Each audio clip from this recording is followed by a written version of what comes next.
Après 3 jours de voyage depuis la France et quelques heures de mer, me voilà enfin de retour sur mon île. Regardez l'accueil qu'ils nous ont préparé.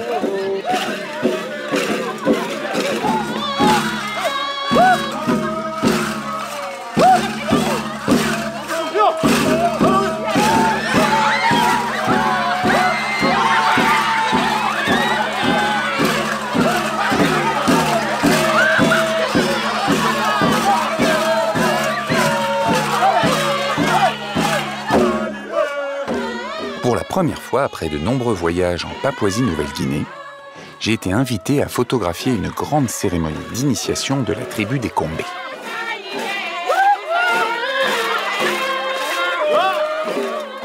Le fait que je vienne plusieurs fois sur cette île, ça crée une relation assez spéciale avec tous les habitants d'ici. Et donc, ils ont tenu à nous accueillir, à nous faire la surprise. Et c'est vraiment une chance pour moi de vivre ce genre de moment où on danse, où on partage, où on rit.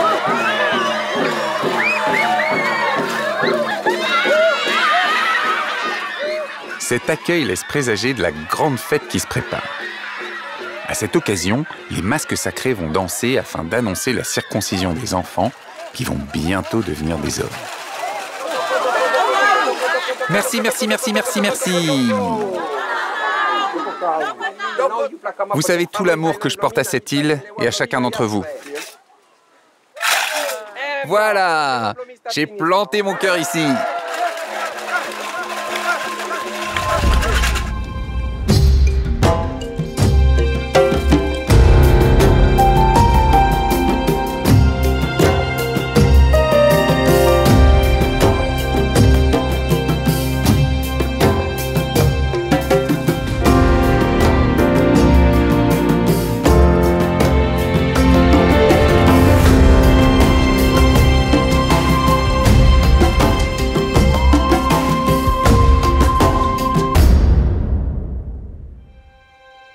Voilà plus de 20 ans que je partage la vie de mes amis papous, afin de témoigner à travers mes reportages et mes livres de l'extraordinaire richesse culturelle des tribus du pays. J'adore me glisser dans leur peau, porter leurs plumes, parler leur langue, le pidgin, et devenir un papou parmi les papous. Ici, ils m'ont surnommé le clown à l'appareil photo. Et j'adore ce surnom. Entouré par l'océan Pacifique, la Papouasie-Nouvelle-Guinée se situe au nord de l'Australie et à l'est de l'Indonésie. Sur la côte nord-ouest de l'île de Nouvelle-Bretagne, de nombreuses îles isolées sont habitées par de petites communautés. C'est sur l'une d'entre elles qu'habite mon ami Francis.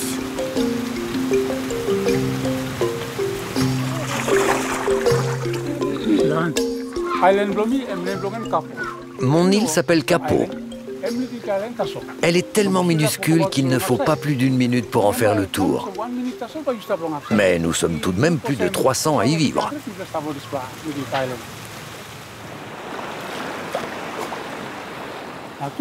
Comme l'île est toute petite, nous sommes obligés de construire des maisons sur pilotis qui débordent sur la mer. Marquant le passage de l'enfance à l'âge adulte, 3 neveux de Francis vont bientôt être initiés et circoncis. Organisés lorsqu'ils ont entre 8 et 15 ans, c'est une étape essentielle de la vie de tous les enfants. Après ce rituel, ils auront le droit de se marier, de fonder une famille et d'entrer pour la première fois dans la maison des hommes. Bonjour, bonjour, Bonjour. bonjour, Bonjour. bonjour. Comme tu le sais, cette maison est réservée aux hommes. Elle est strictement interdite aux femmes et aux enfants qui n'ont pas été initiés. On l'appelle Lumu. Lumu. Ici, les chefs prennent toutes les décisions importantes, comme dans un parlement. Je profite de cette longue discussion entre hommes pour filer photographier les enfants dans l'école primaire de l'île.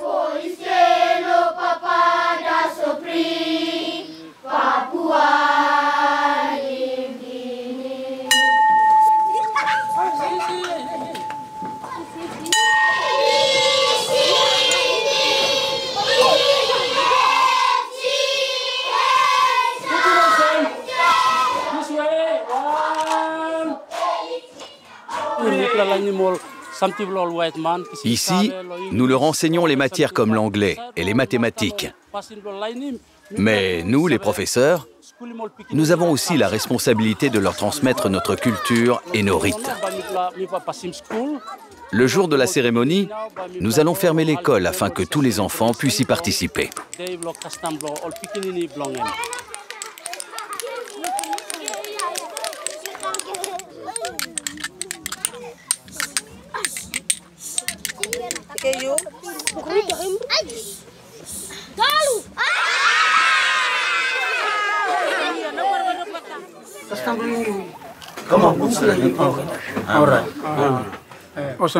Cette cérémonie n'a lieu qu'une seule fois dans la vie d'un homme. Alors je tiens à ce que celle de mes 3 neveux soit la plus belle possible.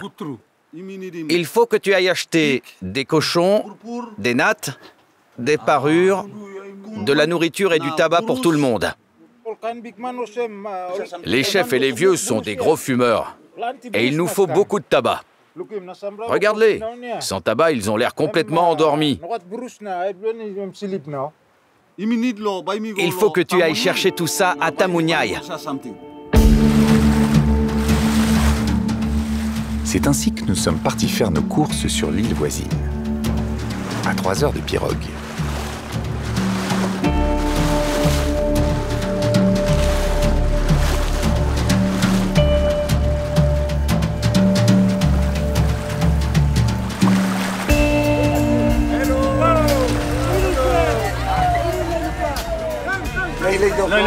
À Tamunyai, nous sommes accueillis par nos amis, Simon et David.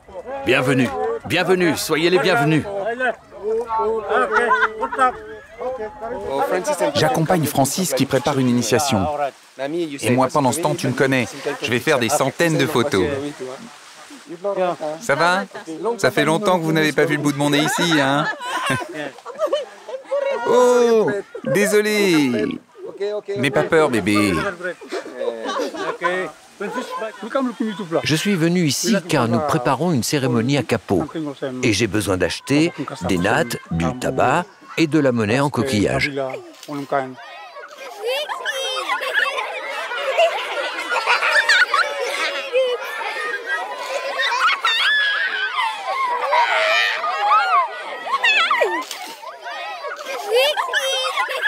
Les enfants, ne restez pas devant mon objectif.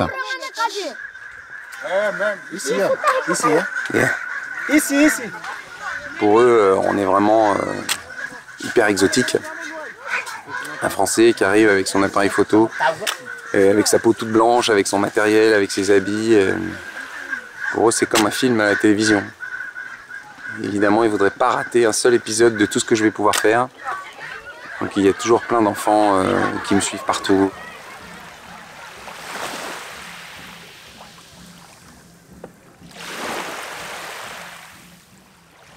Après une bonne nuit de sommeil, nous commençons la journée comme il se doit, en partageant des boaï, des noix de bétel, un fruit dont les papous raffolent.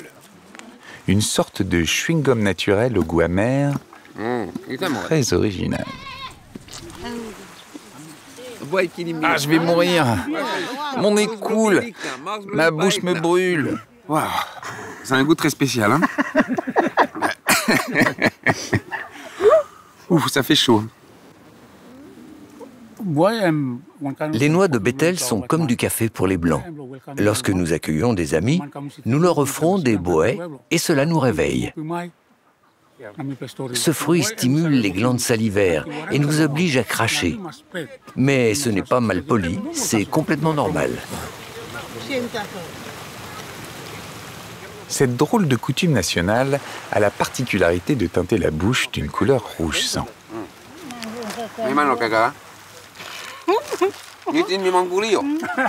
Avant, je mangeais régulièrement des noix de bétel, mais j'ai arrêté, parce qu'avec les dents rouges, les filles voulaient plus m'embrasser.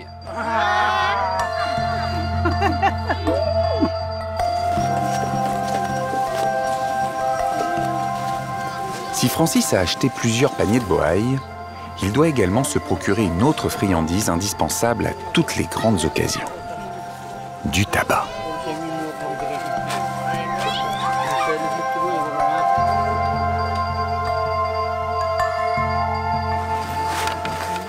Il a l'air bon ce tabac. Si vous avez des feuilles sèches, je vais vous en prendre. Bien sûr, nous avons du tabac sec. Celles-ci sont en train de sécher, mais j'en ai des prêtes à la maison. Ah, ok, d'accord. Je peux y jeter un coup d'œil?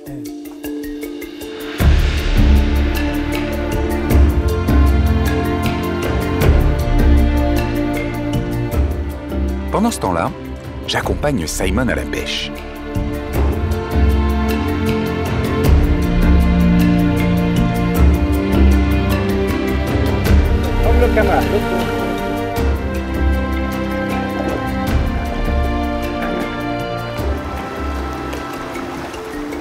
J'aimerais faire une photo avec l'île au fond, derrière toi.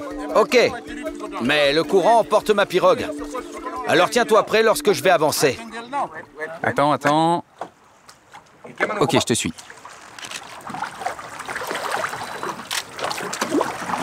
Si ces îles ressemblent à de petits paradis dignes de Robinson Crusoe, j'ai compris avec le temps que la vie n'est pas aussi facile qu'elle en a l'air. Je suis très heureux de vivre ici. La mer est généreuse avec ses poissons et la forêt en face sur la terre ferme nous offre beaucoup de nourriture. Tout est gratuit. Mais notre problème ici, c'est qu'il est difficile pour nos enfants d'aller à l'école. Et nous n'avons pas de docteur ou de dispensaire. Nos femmes doivent aller très loin pour accoucher.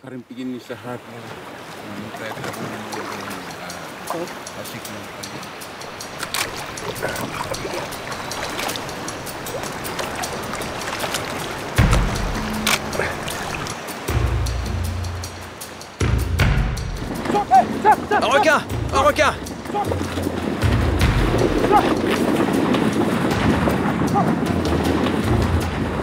Un énorme requin est passé juste là.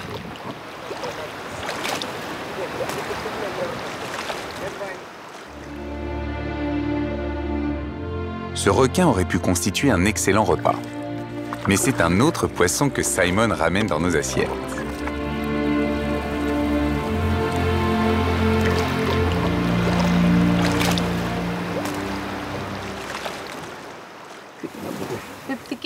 Voilà votre tabac séché.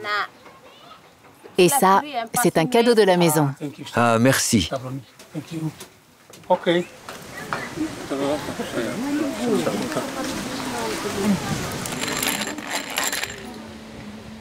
À l'occasion de leur cérémonie, les Kombé utilisent une monnaie traditionnelle fabriquée à partir de morceaux de coquillage, percés, assemblés sur une ficelle et polis.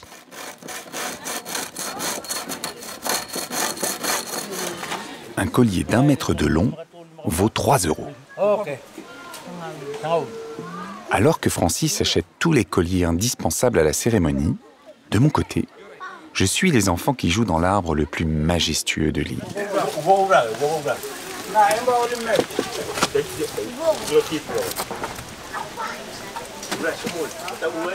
Si je suis toujours fasciné par leur agilité, moi, j'ai souvent beaucoup de mal à les accompagner.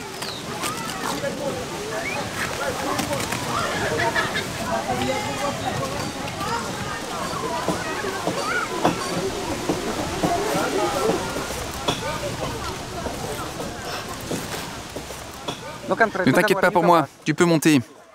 Ok, viens.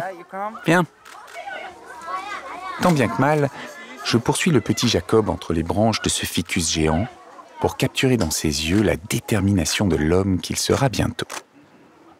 Ça va, Jacob? Ouais, Tu grimpes souvent dans cet arbre? ouais, tous les jours. Waouh, impressionnant.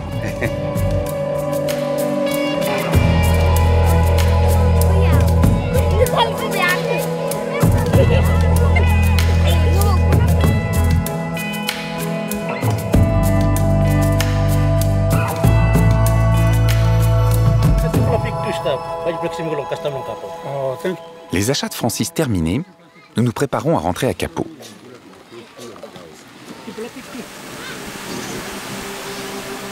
Mais ici, la nature reste toujours la seule à décider du cours des choses.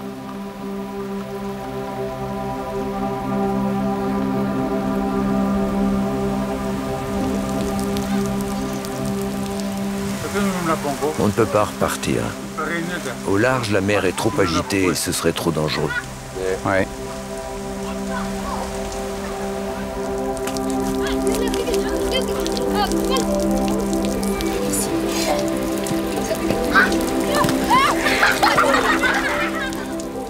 En observant la pluie, je me remémore tous les moments que nous avons partagés ensemble, sur cette petite poussière de terre, perdue au milieu de l'océan.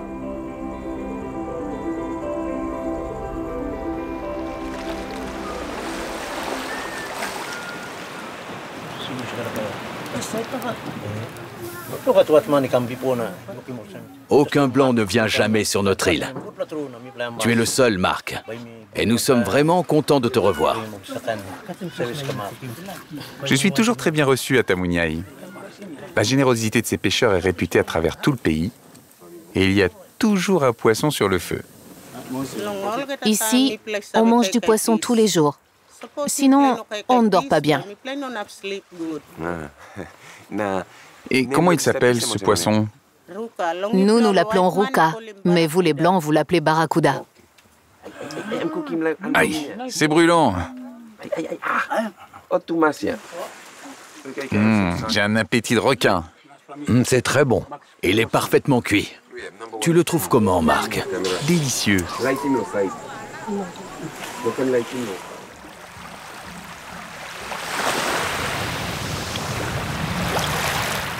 Pendant que nous passons notre dernière nuit à Tamuniai, les préparatifs se poursuivent à Kapo.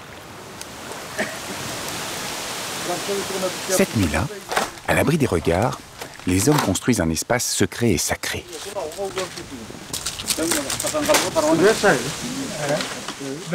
C'est là, à l'arrière de la maison des hommes, interdite aux non-initiés, que seront préparés les masques.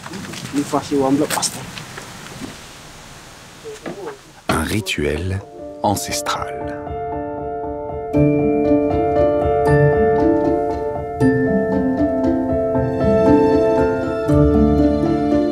Pendant que tout le monde s'affaire, nous faisons un détour à Thalasséa, sur l'île principale de Nouvelle-Bretagne.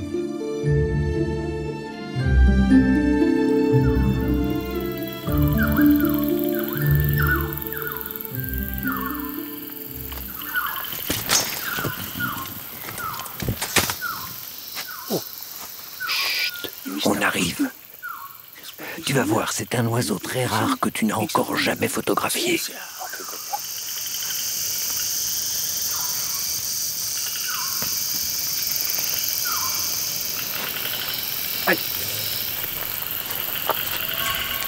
Hé, Marc, regarde. Voilà un oiseau que tes ancêtres ont laissé ici. Tu n'en as encore jamais vu comme ça, hein? Alors maintenant, tu peux le photographier. Oui, tu m'as bien eu. Oui, je t'ai bien eu.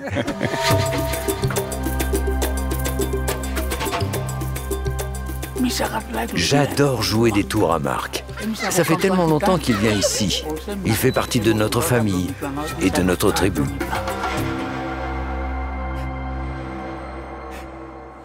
Qu'est-ce que j'aime prendre des photographies en Papouasie-Nouvelle-Guinée. Et c'est vrai que chez Francis, je me sens un peu comme en famille. Aujourd'hui, je partage avec ses neveux leurs derniers moments d'insouciance dans la forêt.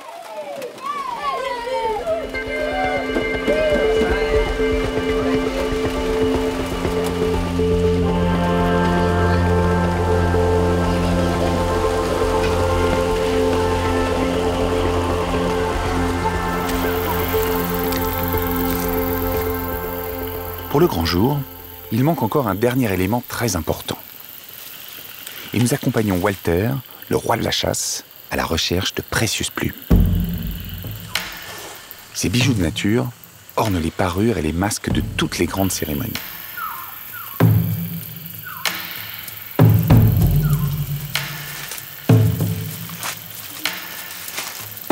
Luxuriante, la forêt constitue une véritable bénédiction pour les Papous. Il n'est pas une plante, un arbre ou un animal qui n'ait pas son utilité.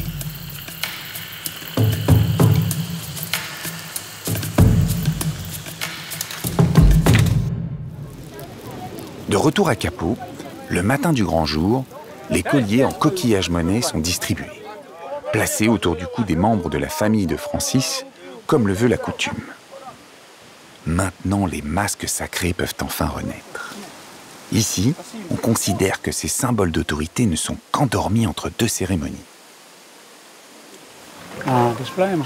Nous avons beaucoup de respect pour nos grands masques qu'on appelle Ulu. Pour nous, ils sont des représentants de l'ordre, un peu comme la police. Il faut respecter beaucoup de règles et de lois liées à ces masques. Ils sont les garants de l'équilibre de notre communauté.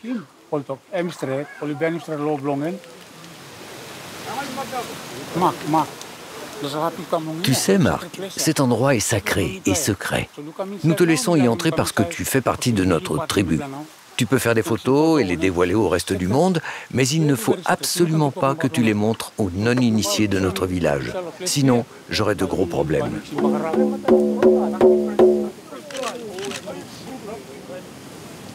Touché, j'ai bien conscience de la confiance qui m'est faite en m'autorisant à prendre des photos ici.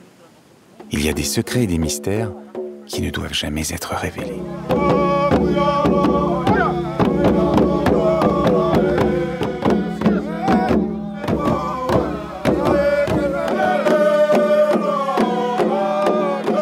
Du coucher du soleil jusqu'au lendemain matin, les masques vont danser au rythme des tambours qui annoncent à toute la communauté que demain, 3 enfants seront autorisés à entrer dans la maison des hommes pour la première fois. Alors que les neveux de Francis restent cachés, les autres enfants n'osent pas s'approcher des géants de feuilles et de plumes. Ceux qui sont trop curieux pourraient recevoir un mauvais coup de bâton, car les masques sont les gendarmes de la cérémonie. Après tant d'années à partager la vie de cette île, prendre ces photographies est un immense cadeau. Mon Graal de photographe.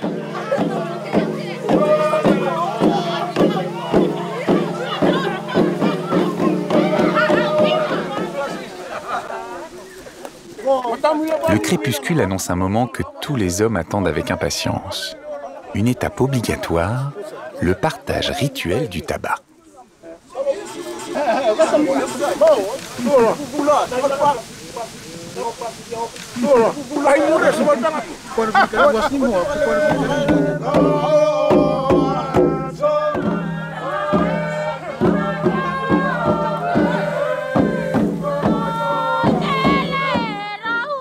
Au cours de la nuit, les masques ne sont autorisés qu'à faire de courtes pauses. Le temps de fumer ou de manger une boaille. Le lendemain, au lever du soleil, tout le village se retrouve au centre de l'île. Personne n'a pu ignorer l'appel des tambours et des chants. Épuisé par une nuit sans sommeil, chacun vient rejoindre la maison des hommes pour être le témoin de la cérémonie.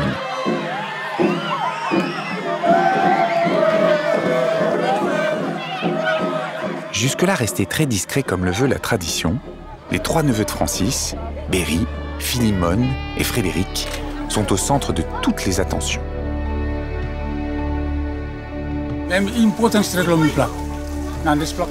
Cette cérémonie nommée Waluluma est très importante pour nous.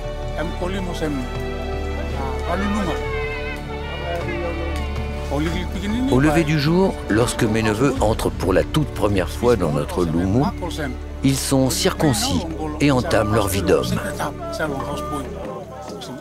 Maintenant, ils vont être initiés à nos secrets. À partir d'aujourd'hui, les neveux de Francis seront considérés comme des adultes et vont trouver leur place dans le monde qui les entoure. Bientôt, ils posséderont leur propre pirogue. Ils pourront danser avec les masques, disserter avec les anciens et posséder leur propre jardin. Les petits garçons d'hier seront bientôt des hommes.